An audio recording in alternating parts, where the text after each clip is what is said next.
ነይ ነይ እምዬ ማርያም ነይ ነይ ቤዛዊት ዓለም ሰንበት ትምህርት ቤት ስንመለስ ማለት ነው አንድ ላይ ሆነን ማለት ነው የሆነ እጅብ አድርገን አንመካም በጉልበታችን እግዚአብሔር ነው የኛ ኃይላችን ጁ ሲደረግ የለህም አንተ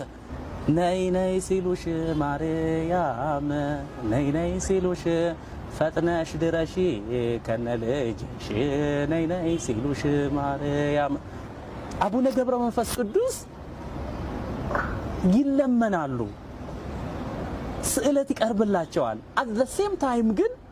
ዝማሬ ላይ ማለት ነው መዝሙር ላይ ገብረ መንፈስ ቅዱስ እንደኛው ሰው ናቸው ገብረ መንፈስ ቅዱስ እንደኛው ሰው ናቸው አሃ አንበሳና ነብር የሰገዱላቸው ይባላል አሁን እንደዚህ ባል ማርያም ነይ ነይ ሲሉሽ ከነ ልጅሽ ከኢየሱስ ክርስቶስ ጋር ፈጥነሽ ድረሽና አድኝን ዛሬ ደግሞ የሚገርመው ነገር ከዋቄ ፈታ እምነት ወደ ክርስትና ከክርስትና ወደ እስልምና እንዴት መጣ የሚለው ነው በዚህ መካከል የሚገርም የሚያስቅ እኔ በያቴ ሰምቼው ማላቀው ነገር ሁሉ አለ በሚገርም ድምጽ መዝሙር ሁሉ ነይ ነይ እምዬ ማርያም ምናምን የሌለ ነገር የለም አልኳችሁ ሙዚቃ በዚህ በኦሮሞኛ የነበረውን ምናምን እስከስታው ምናምኑ ይሄን ሁሉ በሚያስቅ ሁኔታ እንዴት ሲገልጸው እንደነበረ መዝሙሩን ይሄ ሰውዬ ሙስሊም አይደለም እንዴ ያስብላላው ላይ መዝሙሩ ሲዘምር ሱብሃንአላህ እና እሱን ጋብዣችኋለሁ ትጠቀሙበታላችሁ በጣም ነው የሚጠቅመው ወላሂ እውነቴን ነው የምላችሁ የሚገርም ነው ምንም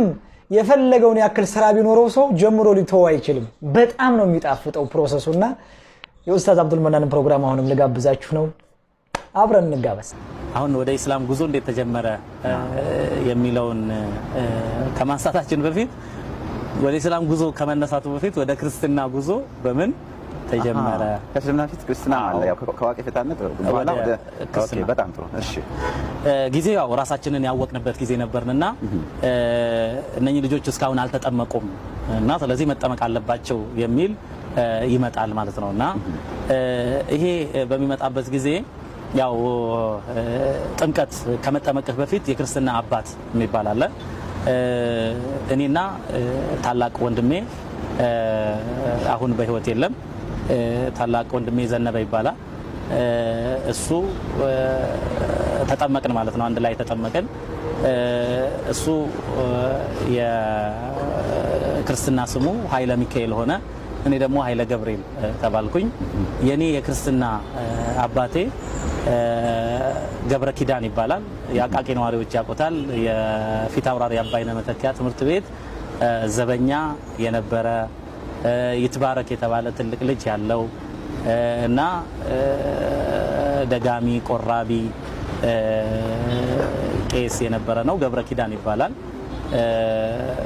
የአማራ ክልል ሰው ነው አቃቂ ደጋሚ ሲታው ዳዊት የሚያስደግም ማለት ነው አዎ ዳዊት ሳሂር እንዳይሆን አይደለም ዳዊት የሚደግም ማለት ነው እና ስለዚህ በዚህ መልኩ ያው ጥምቀትን ተቀበልን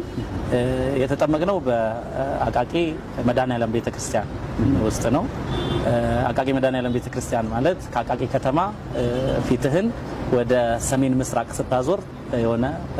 ኮረብታ ላይ ያለ ቤተክርስቲያን ከዛ በኋላ ያው የክርስትና አባት የሚባለው የሚገርም ሲስተም ነው በነገራችን ላይ በነስራንያ ውስጥ በኢትዮጵያ ክርስቲያኒቲ ውስጥ ማለት ነው በክርስትና መስፋፋት ውስጥ ትስስር ውስጥ የሚገርም የሆነ ትስስር አለው እዚህ የክርስትና አባት ይባላል ይሄ የክርስትና አባት በዓል በሚመጣበት ጊዜ ልብስ ይገዛል ያለብሳል በበዓል ጊዜ አንተ ጠይቀዋለህ እሱ ይጠይቀሃል የሚገርም የሆነ ትስስር ይሆናልና አንድ ሰው ወደ ክርስትና ሰውን መጋበዝ ከፈለገ ልጄ ለምን አትሆንም ነው የሚባለው ግልጽ ነው ይሄ ልጄ ለምን አትሆንም ማለት እኔ ክርስትና አባትህ ልሁን ነው ከዛ በኋላ ይሄ ምንድነው ሰዎች ሀዲያ ይሰጣቸዋል ልብስ ይለብሳሉ ያ ራሱን የቻለ እንትን አለ በሌላ መድረክ የምናነሳው ይሆናልና كيف انتشر يعني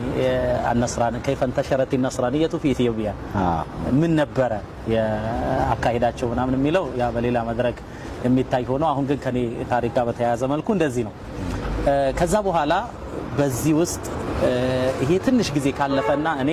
በተለይ ሃይ ስኩል ጆይን እድሜ ኦልሞስት በዛ ጊዜ 10 አሁን ወደ ማለት ወደ ክርስቲያኒቲ አዎ እና ኦልሞስት እኔ ወደ ኢስላም የመጣሁት 20 ዓመት ሊሞላኝ አካባቢ ነበርና ከዛ በፊት ኦልሞስት 6 ዓመታት ወደ ኋላ ማለት ነው እና ከዛን ያው የሚገርመው ያው አቃቂ ላይ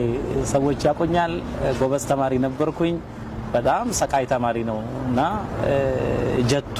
ደቤ ጥይቱ ምናምን ይሉኛልና እንግሊዘኛ ጥሩ ተናጋሪ ነኝ ትምህርት ቤት ላይ በቃ አመቱ መጨረሻ ላይ አንደኛ ነው የምወጣው ያቆኛል ተማሪዎችን ሰዎችና ነገሮችን የማየው እንደ ልጅ አይደለም ማለት የልጅ አዋቂ ጥይቱ ነው የሚባለውና በጣም ሳቅብ የሆነ ነገሮችን የማይበት ነገር የተለየ ነው አልহামዱሊላህ ስለዚህ ትንሽ ነው ተብሎ የሚናቅ ደረጃ ላይ አልነበርኩኝም ምንድነው የሆነው ክርስትናን ማጥናት የጀመርኩት ሰበቡ መጀመሪያ ስትራይክ ያደረገው ታላቅ ወንድም የዘነበ ባይብል ገዝቶ ይመጣል ወደ ቤት ማለት ነው ይሄንን ባይብል ተራ በተራ ነው የምናነበው እሱም በጣም አንባቢ ነው እኔም አንባቢ ነኝ ተራ በተራ ነው የምናነበው ባይብሉንና ባይብሉን አነባለሁ ከዛን ከባዕድ አምልኮት መጀመሪያ የተላቀቁት አንድ ጥምቀት አለ ሁለተኛ ደግሞ ይሄንን ባይብል ካነበብኩ በኋላ ማለት ነው ተላቀቅኩኝ ስለዚህ አንደኛ ከ10 ሰዓት በኋላ ሰበካ አለ ወደ ቤተ ክርስቲያን እንሄዳለን የሰንበት ተማሪዎች ይባላሉ ለዚህ ሰንበት ተማሪዎች ላይ የትምህርት ቤትን ጓደኛ ሆነው የሰንበት ተማሪዎችን አስተማሪ የነበሩ ልጆች አሉ እዛ ላይ አንድ በተለይ አስናቀ የሚባል ዲያቆን አለ ይትባረክ የተባለ ዲያቆን አለ እነኚህ በጣም የምንቀራረባቸው እና ብዙ ጊዜ ይሄ አስናቀ የተባለውን ዲያቆን ጥያቄ ጠይቀው ነበርና በጣም